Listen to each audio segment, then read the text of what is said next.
हरि ओम.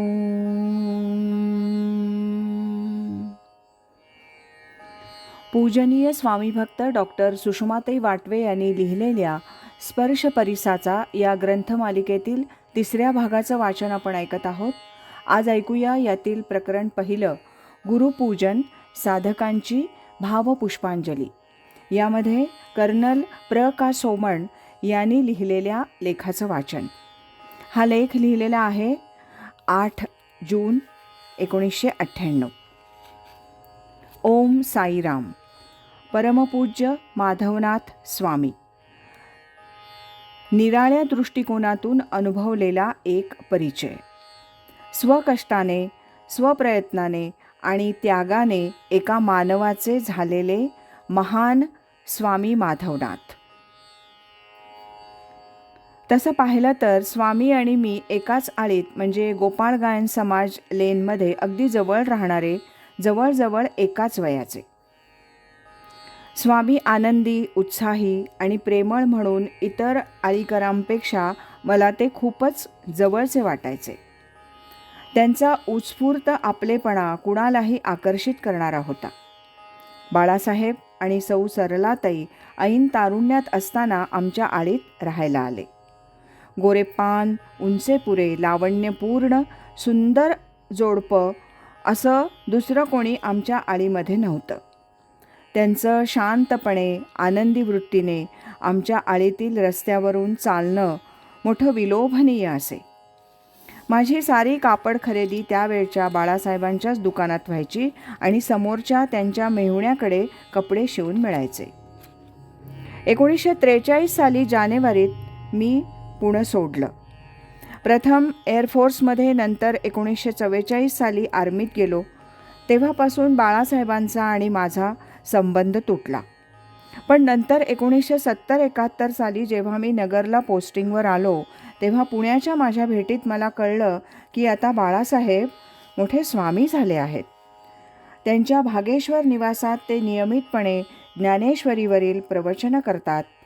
आपण लहानपणी पाहिलेले सत्शील, निर्मळ, प्रेमळ आणि उमदं व्यक्तिमत्व असलेले बाळासाहेब आता आध्यात्मिक क्षेत्रात एवढे अग्रेसर झाले आहेत, हे ऐकल्यावर त्यांचं प्रवचन ऐकण्याची मला तीव्र उत्कंठा लागली.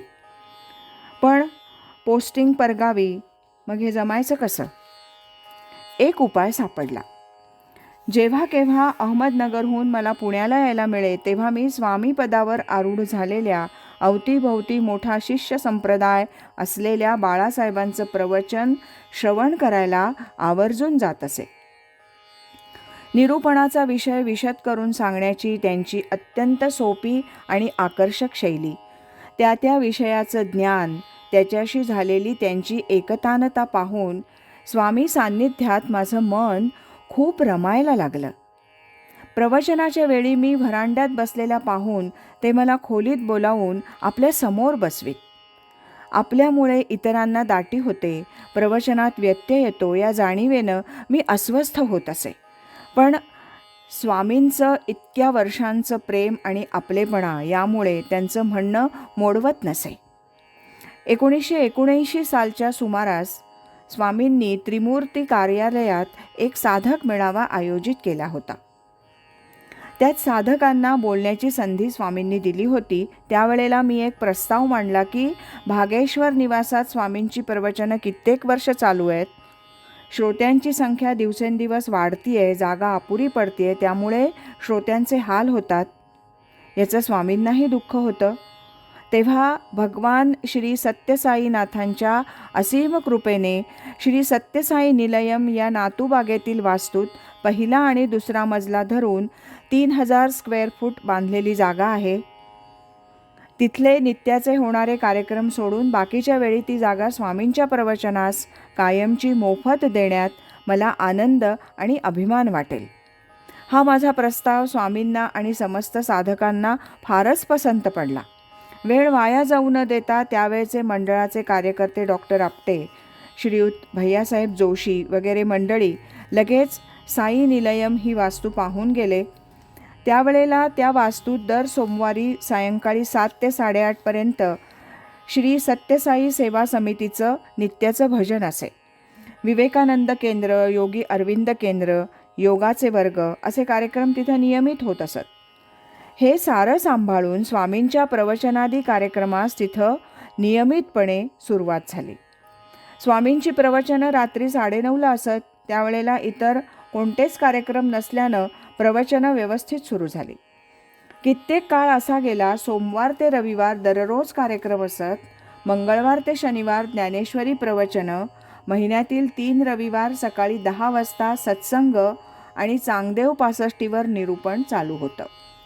सोमवारी संध्याकाळी 5:30 वाजता दासबोधावर प्रवचन असे. या प्रवचनाला जास्तच गर्दी असे. लोणावळ्यापासून लोक येत. तो काळ साई निलयममध्ये सुवर्णाक्षरात लिहिण्याचा काळ होता. 17 एप्रिल 1980 अक्षयतृतीया या पवित्र दिवसापासून स्वामींचे कार्यक्रम या वास्तूत सुरू झाले ते 1990-91 पर्यंत चालूच राहिले. जसजसं संबंध वाढत गेले तसतसं स्वामींचे गुण आणि त्यांचं ज्ञान, आध्यात्मिक प्रगती प्रकर्षानं माझ्या मनावर बिंबू लागली आणि मी निर्णय घेतला की यापुढे आजन्म साई निलयमच्या साऱ्या सुविधा आणि उपलब्धी विनामूल्य स्वामींच्या स्वाधीन करायच्या. माझ्या सौभाग्यवती प्रभा आईनंही या माझ्या निर्णयात मला सतत सक्रिय सहाय्य केलं. म्हणूनच केवळ मला माझा निर्णय अंमलात आणणं शक्य झालं. सुरुवातीला स्वामींच्या प्रवचनाचा श्रोतृवर्ग 50-75 साधक एवढाच होता. पण थोड्याच काळात शेकडो मंडळी श्रवणाला येऊ लागली. संध्याकाळची वेळ असल्यानं सोमवारच्या प्रवचनाला लोणावळा, तळेगाव इथपासून मंडळी येत. प्रवचनानंतर लोकल गाठून परत जात.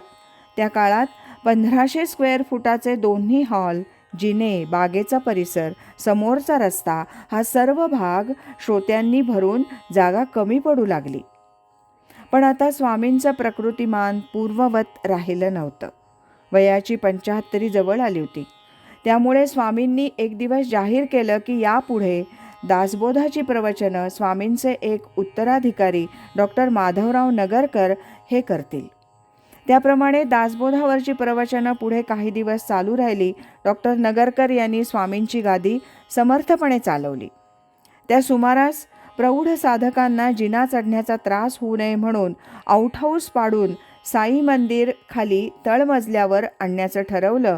आता नवीन बांधकाम सुरू होणार असल्यामुळं साई निलयमचा उपयोग तूर्त बंद केला आहे असा सूचना फलक तिथं लावला गेला. स्वामी नेहमी म्हणत, नवं साई मंदिर तयार झालं की पहिलं प्रवचन माझं स्वामींचं तिथं होणार. आता मंदिर लवकरच पुरं होईल. पण आज आपण सर्वांचे अत्यंत आवडते, प्रेमळ, सात्विक, ज्ञानसंपन्न स्वामी आपणात देहानं नाही आहेत.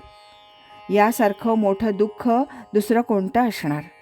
अर्थात पूज्य मातोश्री सरलाताई आणि स्वामींचे उत्तराधिकारी स्वामी माधवानंद आणि स्वामी मकरंदनाथ यांच्या रूपानं स्वामी आज आपणामध्ये आहेतच असा माझा पूर्ण विश्वास आणि श्रद्धा आहे. एकदा आपलं साई मंदिर तयार झालं की पुन्हा एकदा आपण पूर्वी सर्वांनी उपभोगिलेला सुवर्णमंगल काळ लवकरच येईल आणि पूर्ववत आध्यात्मिक ज्ञानाचा प्रचार आणि प्रसार कार्य साई निलयममध्ये सुरू होईल यात मला संदेह नाही. 60 बाय 40 स्क्वेअर फूट म्हणजे 2400 स्क्वेअर फूट या आकाराचं प्रशस्त मंदिर साधकांच्या साऱ्या इच्छा आकांक्षा पुऱ्या करू शकेल. त्यासाठी साईनाथांचे आणि स्वामी माधवनाथांचे शुभाशीर्वाद आपल्याला सतत मिळत राहणार आहेत असा विश्वास वाटतो. भगवान श्री सत्यसाईनाथांच्या या शुभकार्यात वरदहस्त आपणामागे कायमचा आहे हीच माझी श्रद्धा आहे. शुभम भवतु. कर्नल प्र. का. सोमण यांनी लिहिलेल्या लेखाचं वाचन आपण ऐकलं. उद्याच्या भागात आपण श्रीयुत ग. ह. गोंधळेकर यांनी लिहिलेल्या लेखाचं वाचन ऐकणार आहोत. सद्गुरु असती अंतरात, सच्छिष्याते जागवीत. हरि ओम तत्सत.